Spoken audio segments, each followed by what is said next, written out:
Quiero compartir un mensaje a partir de hoy sobre ciertos temas que a mi parecer de repente se pueden convertir en descuidos en la iglesia. Una de las cosas que yo estoy viendo en este caso como pastor, y no estoy diciendo porque el Señor me está dando un discernimiento súper espiritifláutico, ¿verdad? Ya no voy a poder repetir esa palabra, no sé dónde me salió. Pero sinceramente estamos viendo que la iglesia está siendo bombardeada hoy más que nunca.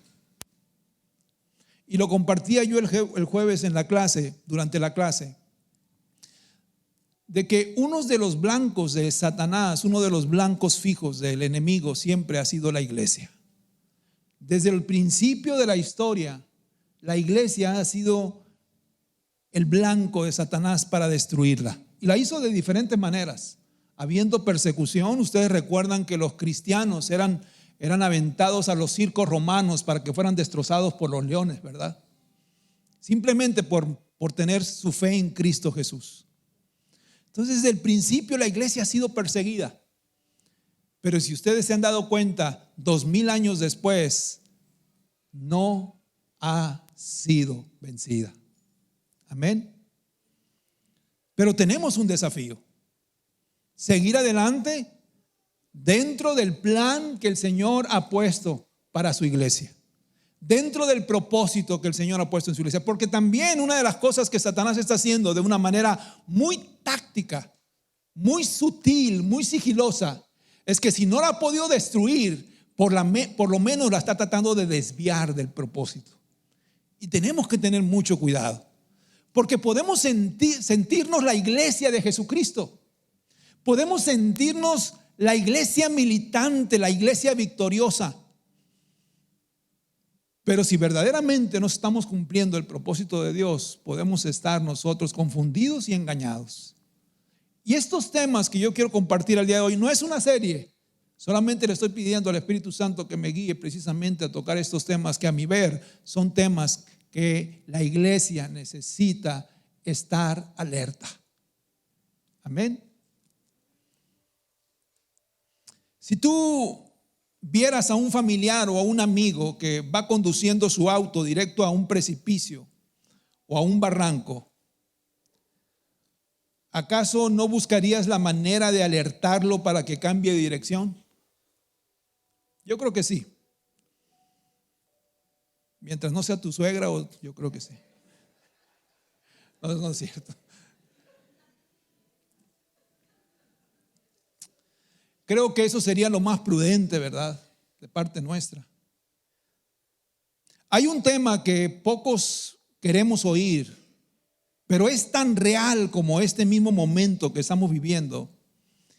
Y me refiero a nuestra eternidad.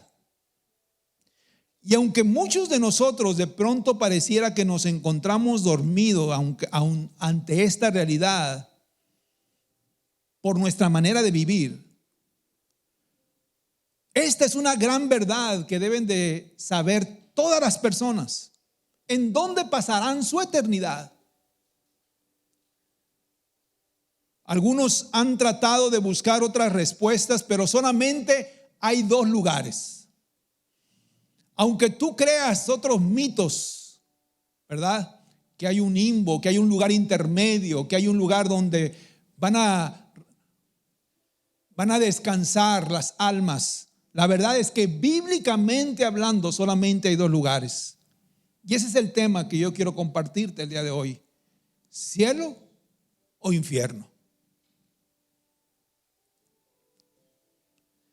Ciertamente Jesús vino a buscar y salvar a los que están perdidos. Y Él no quiere que ninguno sea condenado. De hecho, Juan 3:16 y 17 nos dice eso. Porque de tal manera amó el Señor a este mundo, que entregó lo más sagrado, a su Hijo Jesucristo, para que todo aquel que en Él crea no se pierda, mas tenga vida eterna por medio de Él. Amén. Ese es el plan de Dios, ese es el deseo de Dios. Y dice el versículo 17: porque no envió el Señor a Jesucristo para condenar al mundo, sino para que el mundo fuera salvo por medio de él. Pero el 18 dice, el que rechaza a Jesucristo, ese se condena a sí mismo. No que el Señor quiere que tú te condenes, pero si tú lo rechazas, Él es el único camino que nosotros tenemos para ser salvos. En otras palabras, estamos desperdiciando o estamos desatendiendo el único camino. Jesucristo dijo, yo soy el camino, la verdad y la vida. Y nadie puede ver al Padre si no es por medio de mí. Pero de igual manera el Señor nos advierte de una realidad. Es que hay un lugar destinado para cada uno según sus obras, sean buenas o sean malas. Romanos 2, versículo del 5 al 8 dice, pero tu obstinación, por tu obstinación y por tu corazón empedernido, sigues acumulando castigo contra ti mismo para el día de la ira, cuando Dios revelará su justo juicio. Porque Dios pagará a cada uno según lo que merezcan sus obras. Él dará vida eterna a los que, perseverando en las buenas obras, buscan gloria, honor e inmortalidad. Pero los que por egoísmo rechazan la verdad para aferrarse a la maldad, recibirán el gran castigo de Dios. Esa es una realidad que a veces no queremos oír, pero eso es una realidad. Jesús, a través de una parábola que veremos a continuación, y que de hecho algunos historiadores dicen que no es una parábola sino que es una historia real, pues curiosamente, a comparación de otras parábolas, aquí uno de los personajes tiene un nombre personal, ¿verdad? Y es por eso que esos historiadores creen que se trata de una historia real. Pero a través de esta historia o de esta parábola, Jesús desea advertirnos y hacernos ver esta gran verdad. Los que conocemos la palabra debemos de predicar con la plena conciencia de esta realidad, porque a veces de repente como que se nos olvida. En la palabra del Señor dice que tú y yo somos peregrinos en este mundo, que tenemos un tiempo determinado. Algunos nos vamos a ir antes, otros nos vamos a ir después, pero todos en algún momento vamos a partir de este mundo, y después de esta partida hay una eternidad. Una eternidad que tú vivirás dependiendo tus obras. Pero a veces vivimos en este mundo como si la eternidad fuera en este mundo. Como si el único destino para nosotros fuera este mundo. Vivimos de esa manera y de repente como que se nos olvida de lo que está escrito en la palabra. John Wesley, el fundador de la Iglesia Metodista Conservadora del siglo XVIII, dijo a su grupo de predicadores: deberíamos pedirle a Dios que nos lleve a pasar un día al infierno, poder oír los gritos de lamento y dolor en ese lugar, y el olor a cuerpos quemándose ahí, para regresar y predicar el evangelio de Cristo con misericordia y mayor urgencia al arrepentimiento.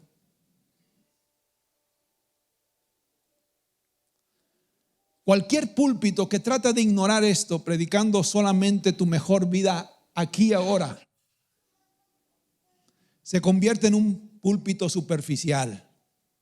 Debemos de tener siempre presente la eternidad y la urgencia de que solo hay dos lugares: el cielo o el infierno, la salvación o condenación, porque un día ya no habrá un mañana. Porque a veces nos convertimos en eso. Sí, cierto, pastor, me he estado confiando. Sí, cierto, pastor, de repente se me olvida de que solamente estoy aquí de paso, y en ese olvido muchas veces invierto todas mis energías, todos mis recursos en este mundo que solamente es pasajero, y me olvido del propósito de Dios en mi vida. Pero ¿qué vamos a hacer con eso? Acompáñame por favor a leer este pasaje en Lucas 16, y todos hemos escuchado en algún momento esta historia y la conocemos. Lucas 16, versículo del 19 en adelante. Había un hombre rico que se vestía lujosamente y daba espléndidos banquetes todos los días. A la puerta de su casa se tendía un mendigo llamado Lázaro, que estaba cubierto de llagas, y que hubiera querido llenarse el estómago con lo que caía de la mesa del rico. Hasta los perros se acercaban y le lamían las llagas. Resulta que murió el mendigo y los ángeles se lo llevaron para que estuviera al lado de Abraham. En otras versiones dice al seno de Abraham. También murió el rico y lo sepultaron. En el infierno, en medio de sus tormentos, el rico levantó los ojos y vio de lejos a Abraham y a Lázaro junto a él. Así que alzó la voz y lo llamó: Padre Abraham, ten compasión de mí y manda a Lázaro que moje la punta del dedo en agua y me refresque la lengua, porque estoy sufriendo mucho en este fuego.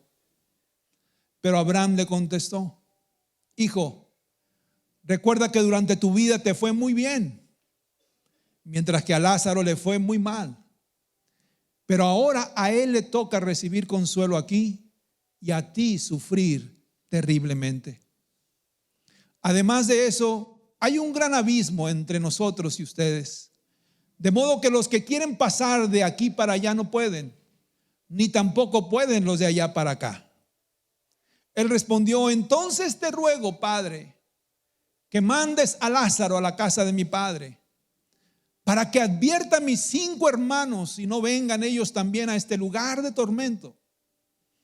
Pero Abraham le contestó: ya tienen a Moisés y a los profetas, que les hagan caso a ellos. Versículo 30. No les harán caso, padre Abraham, respondió el rico. En cambio, si se les presentara uno de entre los muertos, entonces sí se arrepentirán. Y el versículo 31 dice: si no les hacen caso a Moisés y a los profetas, tampoco se convencerán, aunque alguien se levante de entre los muertos. Se me figuró que el 30 lo escribieron a medias. ¿Estuvo bien? Esta es la historia de 2 hombres. Uno es rico y otro es pobre. Es la historia de 2 muertes. Una es notada y la otra pasa desapercibida. Es la historia de 2 destinos. Uno fue al cielo y el otro fue al infierno.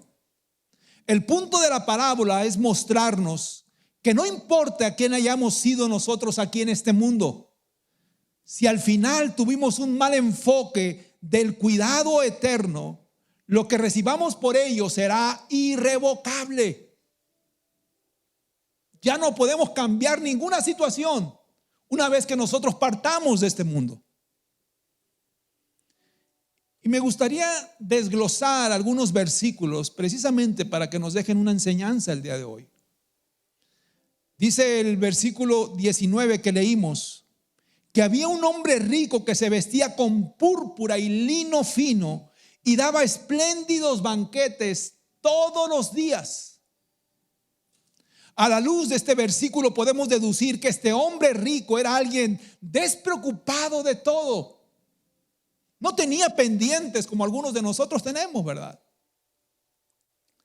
Y que quizás su único enfoque era vivir mientras estuviera en este mundo. Vestía bien, porque la púrpura en ese tiempo era algo costoso debido a sus materiales y el proceso que se necesitaba para extraer ese color. Era el color más costoso, el púrpura, y el lino fino de igual manera.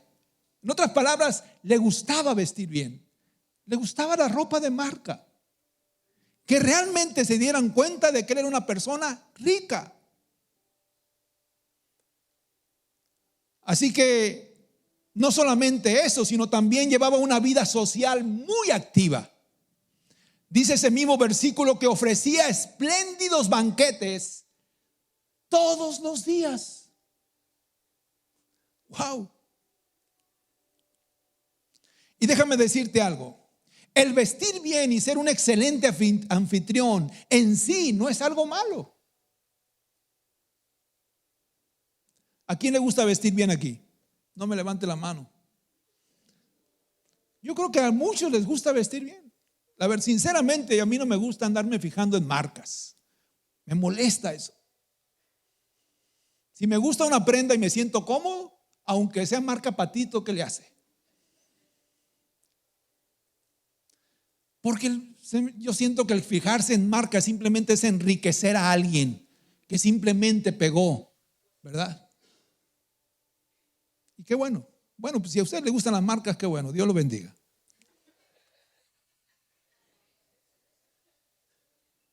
Y no solamente eso, sino que también le gustaba hacer carnes asadas todos los días. Hay personas que les gusta mucho el guateque, las pachangas, las celebraciones, y siempre quiere un pretexto, ¿verdad?, para poder hacer ese tipo de celebraciones. Y no está mal, si ese es su estilo, está bien. Pero se convierte en un problema de grandes consecuencias cuando ese es tu principal enfoque, tu único enfoque, y solamente en eso destinas lo mejor que Dios te ha dado. Tus recursos, tus talentos, tu tiempo, tus energías, tu vida misma se te puede ir en ese estilo de vida. Cuando eso se ha convertido en tu prioridad. Y no porque lo digas, ¿verdad? Porque a veces nosotros en nuestras emociones, dentro de estas cuatro paredes, podemos decir de una manera muy liviana: Jesús es lo primero para mí. Jesús es lo más importante para mí. Pero la verdad es que allá afuera nuestro estilo de vida dice todo lo contrario. Nuestras prioridades, donde nosotros destinamos todas nuestras energías, nuestros recursos, nuestros talentos, ahí dice verdaderamente que es nuestra prioridad.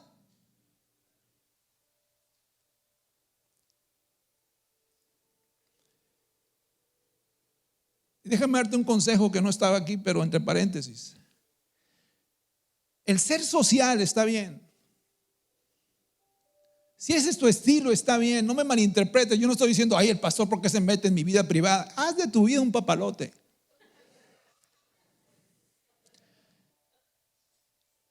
Pero es importante que pongas a Jesús siempre en primer término. Amén. Que realmente tu familia y tus hijos se den cuenta de que esa es tu prioridad principal.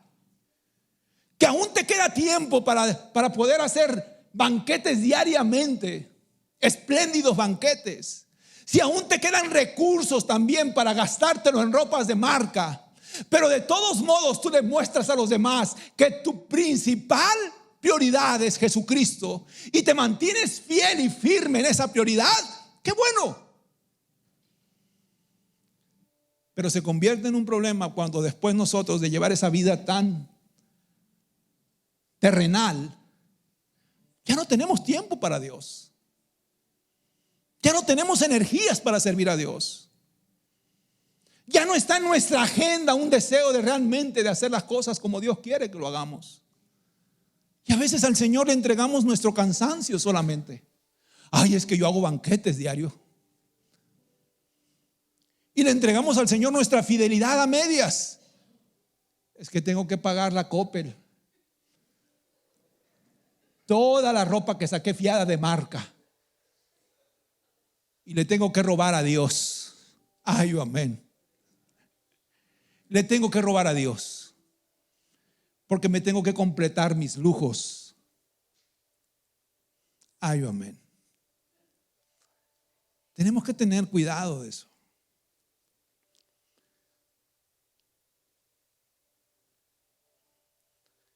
Primera de Timoteo 6:10. Porque todos los males comienzan cuando solo se piensa en el dinero. Por el deseo de amontonarlo, muchos se olvidaron de obedecer a Dios y acabaron por tener muchos problemas y sufrimientos.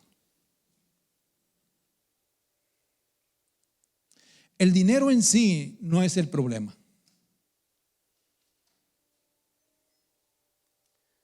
Dice la otra versión, porque la raíz de todos los males es el dinero. Es el amor al dinero. Porque todos ocupamos el dinero. ¿Con qué pagas tu auto? ¿Con frijoles? ¿Con qué pagas tu casa? ¿Con granitos de arroz? Todos necesitamos el dinero. ¿Con qué le das de comer a tu familia? El dinero en sí no es el problema, sino cuando permitimos que éste nos controle a nosotros y nos desviamos del propósito de Dios. Dejamos de ser fieles y nos enseñoreamos de Él. Dejamos de practicar la generosidad hacia los demás y solamente pensamos en tener más y más y que no nos falte. Empezamos a adorar tanto al dinero que le damos una posición que no le corresponde. El dinero no es nuestra seguridad, Dios es nuestra seguridad.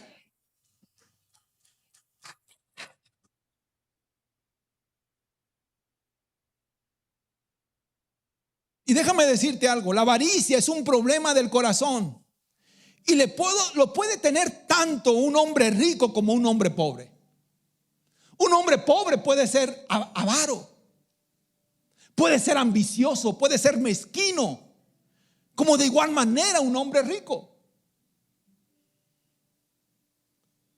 La avaricia es un problema del corazón. Este problema no es exclusivo a cierto grupo de estatus social. Así que tenemos que tener cuidado dónde está nuestro corazón, porque donde está nuestro corazón, donde nosotros ponemos el tesoro en nuestra vida, ahí está nuestro corazón.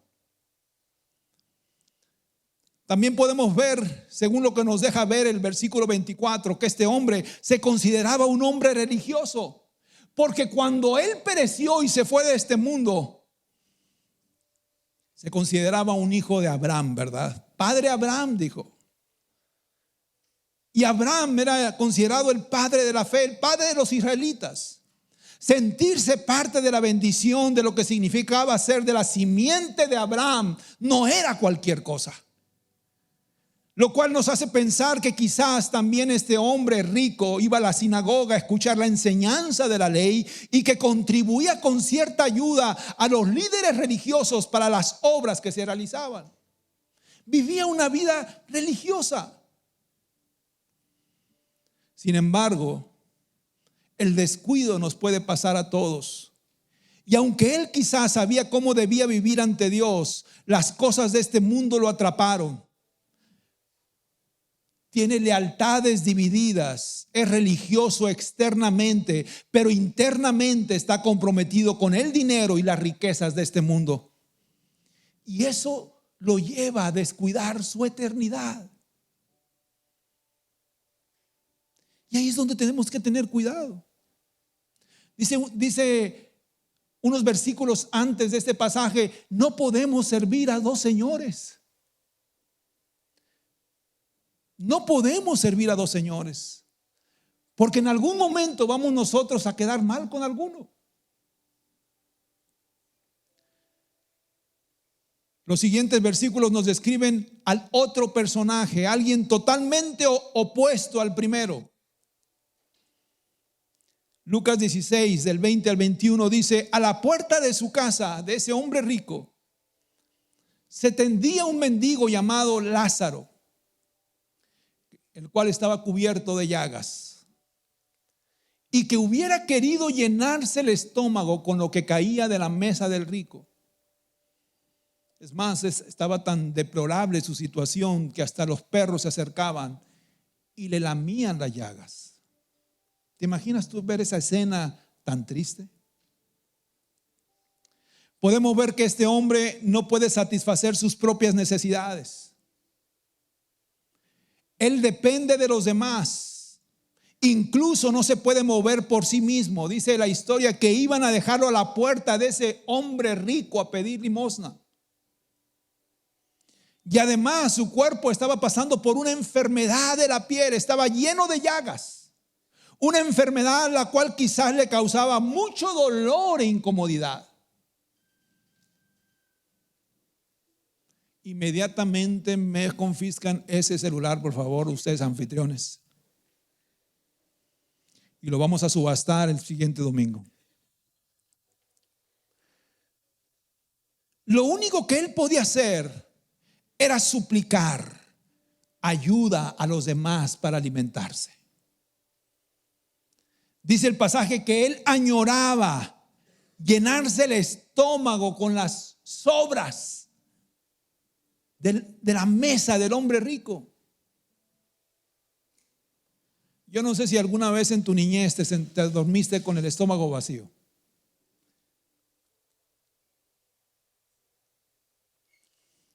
Nosotros algunas veces.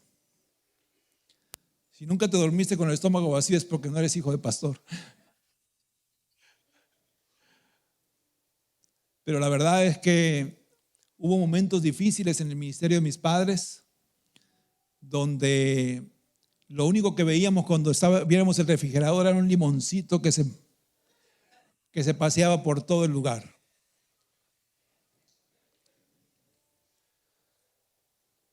Le decíamos al refrigerador que parecía un coco. Pura agua tenía dentro. Y a veces nos dormíamos sin cenar, sin comer, etcétera. Y la verdad es que las tripas se pelean. Y añoras por lo menos un plato de frijoles, ¿verdad? Y yo me imagino la condición de esta persona, de este mendigo. Esta persona que suplicaba a la puerta de la casa de ese hombre rico por un pedazo de pan. Añoraba alimentarse por lo menos con las sobras.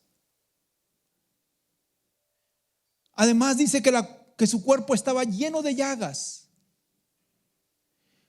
Pero por lo que la historia nos narra más adelante, asumimos que ese hombre pobre era un hombre de fe.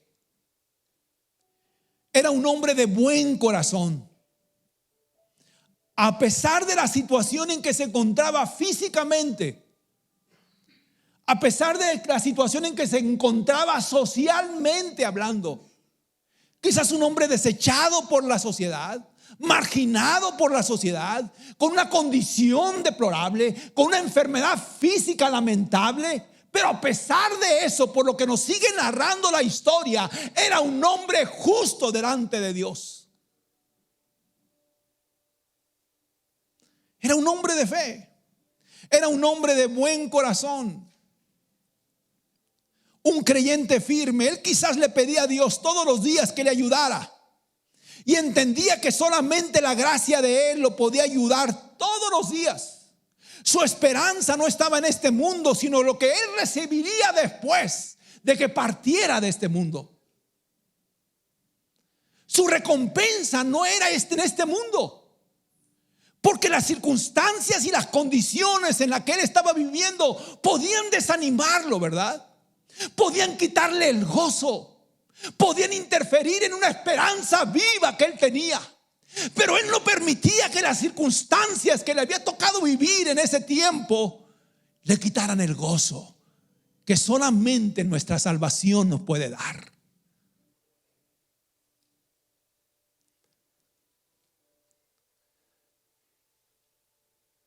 Él era pobre en lo material, pero inmensamente rico en Dios. Y creo que a veces se nos olvida lo valioso que es eso. Y caemos en descuidos.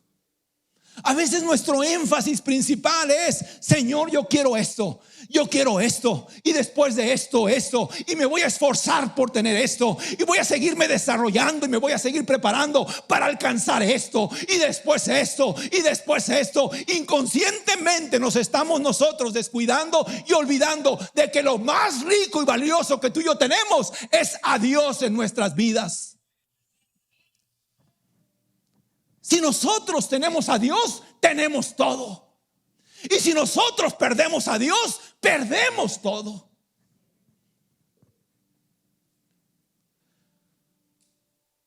Y estos dos hombres nos hacen ver que solamente hay dos tipos de personas: los salvos y los perdidos.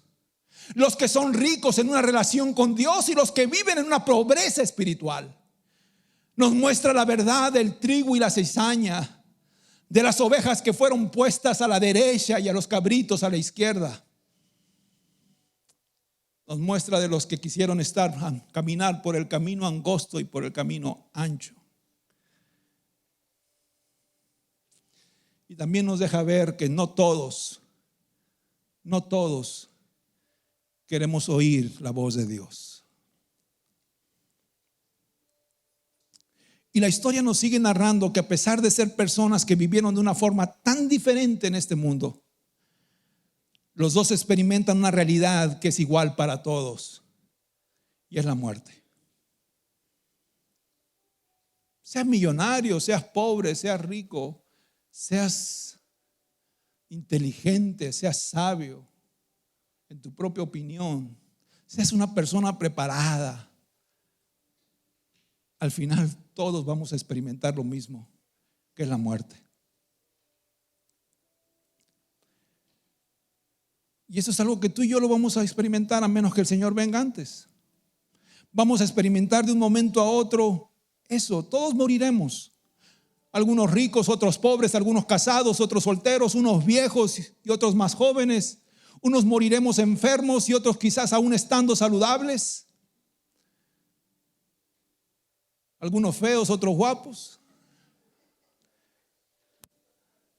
Pero la muerte es un común denominador para todos. Santiago 4:14 dice: ¿cómo pueden hablar así cuando ni siquiera saben lo que les va a suceder mañana?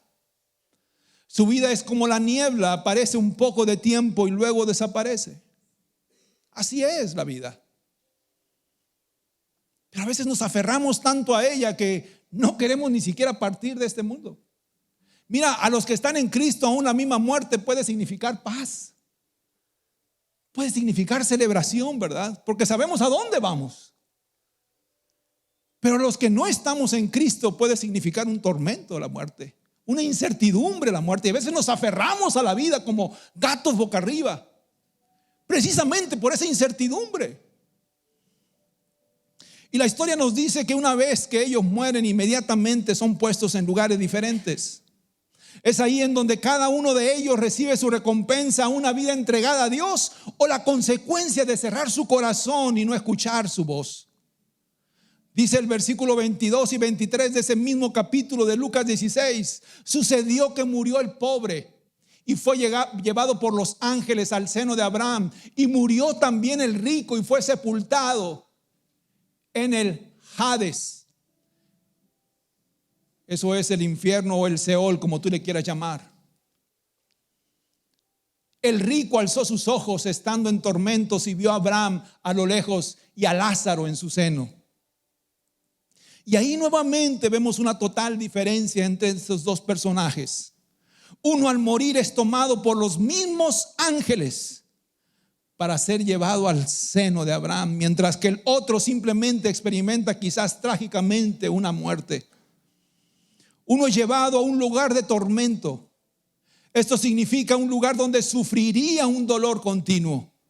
Mientras que Lázaro es llevado al paraíso, al cielo, y como que es en ese momento en donde ese hombre rico como que comienza a caerle el 20. Y ahora sí puede ver dónde pasará su eternidad. Y Abraham le dice en ese versículo 25: recuerda que durante toda tu vida viviste rodeado de bienes y Lázaro de males. Pero la diferencia es que Lázaro nunca descuidó su eternidad. Y tú te llenaste solamente de afán de las cosas de este mundo. Ahora él es consolado y tú estarás en una completa agonía.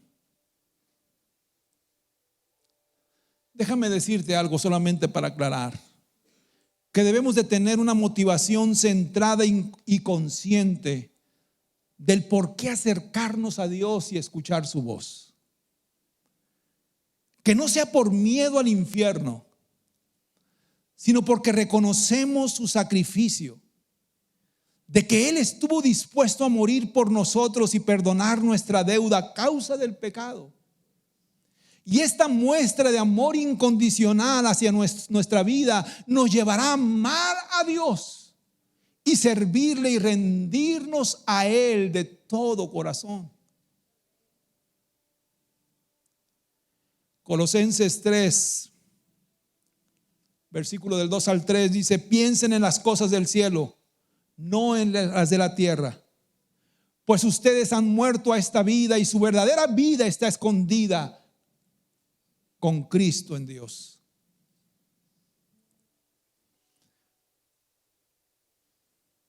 De repente tú has sentido que las cosas de este mundo te enganchan más que la eternidad. De repente tú has sentido que las preocupaciones de este mundo te enganchan más que la eternidad.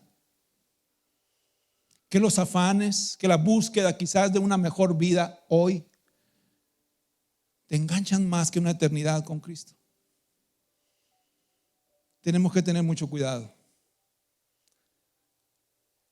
Porque como te lo dije al principio, porque la eternidad con Dios es tan real como este tiempo que estamos viviendo hoy. Y nadie sabe el día de la partida de este mundo. Porque como lo dije hace un momento también, unos podemos irnos jóvenes, y me incluyo en ellos. Otros pueden irse más viejitos, como los de la segunda fila ahí, que no quiero decir sus nombres. Pero todos nos vamos a morir. Todos vamos a partir. Algunos enfermos, otros sanos. Pero todos en algún momento el Señor va a decir: hasta aquí llegó tu tiempo en este mundo. Y la pregunta es: ¿dónde pasaré mi eternidad? ¿Realmente me preparé para eso? ¿Realmente viví en este mundo pensando en esa realidad y consciente de esa realidad? Qué importante no es descuidar nuestra eternidad con Dios. En ese momento de angustia, el rico le dice a Abraham: te ruego que mandes a alguien a casa de mi padre para que les advierta a mis 5 hermanos y no vengan a este lugar también de tormento juntamente conmigo. Y Abraham le contesta: ellos tienen quien les hable, a las profetas y a Moisés, que los oigan a ellos. Y dice el rico: no lo harán, no lo van a hacer, porque quizás ya les habían predicado. Quizás ya los habían evangelizado y habían endurecido su corazón. No lo van a hacer. Pero si alguien fuera de entre los muertos a predicarles, a advertirles, seguramente se arrepentirían. El rico como que estaba fabricando sus propios argumentos, ¿verdad? Su propia manera en que sus 5 hermanos pudieran ser salvos. Pero Abraham les dice: mira, si no escuchan a Moisés ni a los profetas, ni aún así han escuchado el mensaje de salvación, tampoco lo van a hacer si alguien va de este lugar. Porque déjame decirte algo: no hay nada peor que un corazón endurecido.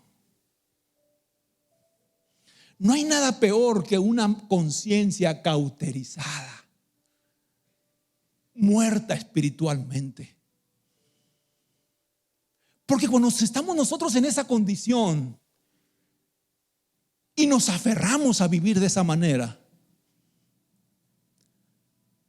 no hay mensaje, no hay profeta, no hay portador de la palabra, si nosotros que nos aferramos a seguir en la perdición.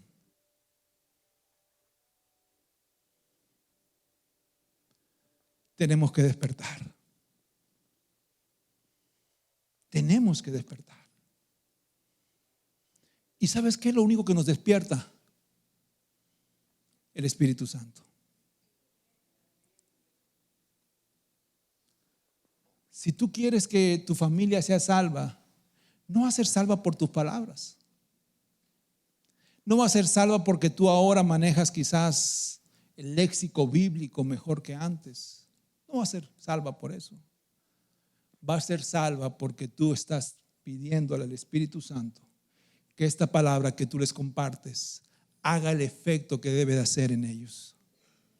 Así como el Espíritu Santo tocó tu corazón, te desarmó completamente delante de Dios y tú tuviste que reconocer que Jesucristo es tu único Salvador, tu única ayuda precisamente para poder pasar una eternidad con el Señor. De esa misma manera el Espíritu Santo obra en ellos. Tú y yo no podemos hacer el trabajo que solamente el Espíritu Santo hace.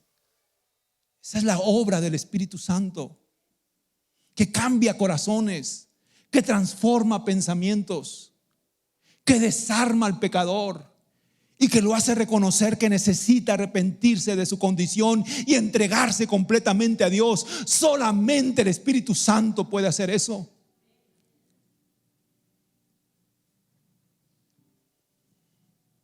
Pero los descuidos están a la orden del día.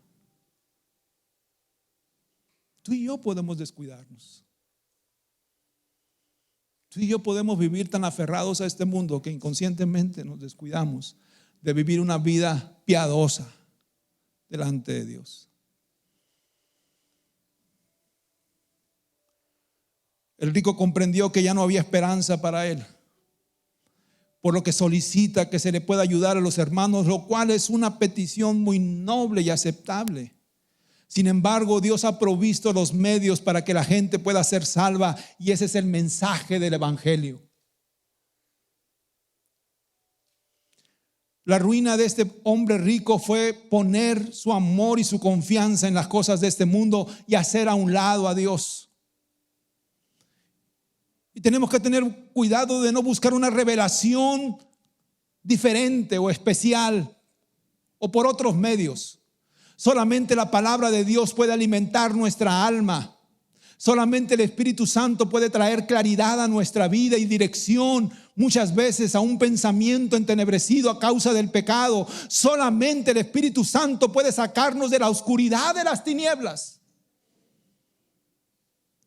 Romanos 1:16 dice: porque no me avergüenzo del Evangelio, porque este es poder de Dios para salvación a todo aquel que cree.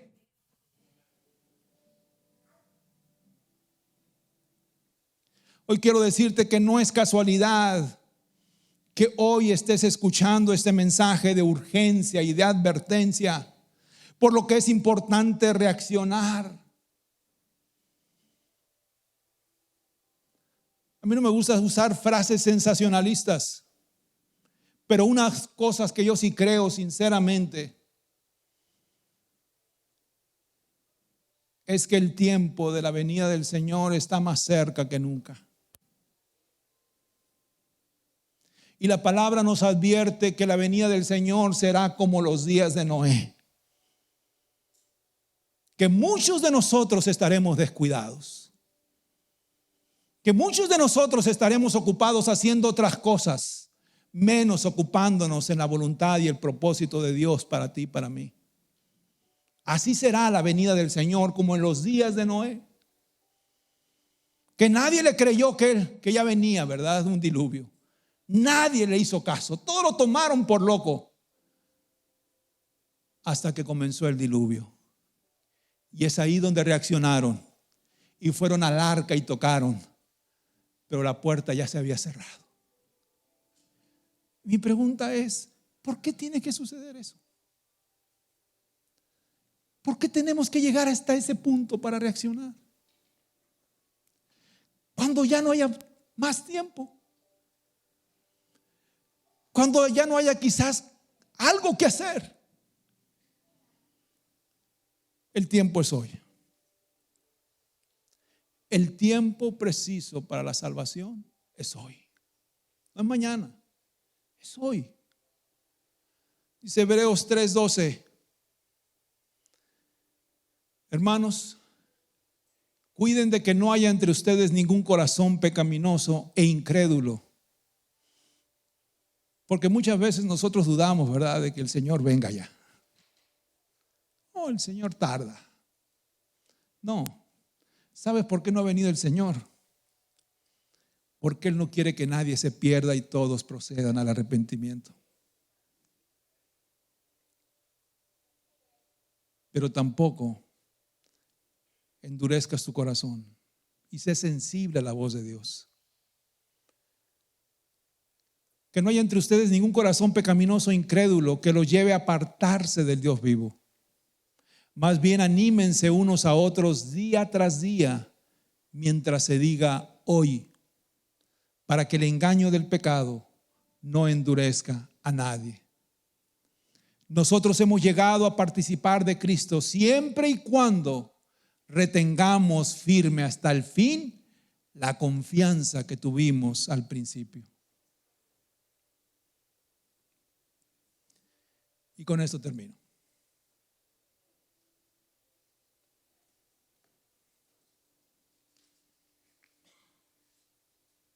Ese mismo pasaje, unos versículos después, dice: si oyeres hoy mi voz, no endurezcas tu corazón. Y si el Espíritu Santo te está hablando hoy, es para ti. Es un mensaje de urgencia. Es un mensaje de advertencia. Es un mensaje de cuidado. Es un mensaje de amor. Es un mensaje para reaccionar. Que nadie sabe ni el día ni la hora. Ni cuando el Señor venga, pero tampoco ni cuando tú y yo salgamos de este mundo a presentarnos directamente delante de Él y a comparecer precisamente para dar cuentas por nuestras obras. Seamos sabios. Seamos sabios. Seamos diligentes. Y es tiempo realmente de vivir una vida cristiana, pero que verdaderamente nos lleve a vivir una eternidad con el Señor. El apóstol Pablo dice: evalúense cada uno de ustedes, cada uno de vosotros. Evalúense. No esperes a que el pastor te evalúe, no esperes a que tu papá te evalúe, no esperes a que un líder o alguien que esté a tu lado te evalúe. No, evalúense cada uno de vosotros. ¿Cómo andan? ¿Cómo viven? Si realmente están viviendo en la luz o en las tinieblas. Si viven como hijos de luz. Dice el apóstol Pablo: y si dicen ustedes que son hijos de luz, entonces vivan como hijos de luz. Voy a pedir al grupo de alabanza que pase, por favor.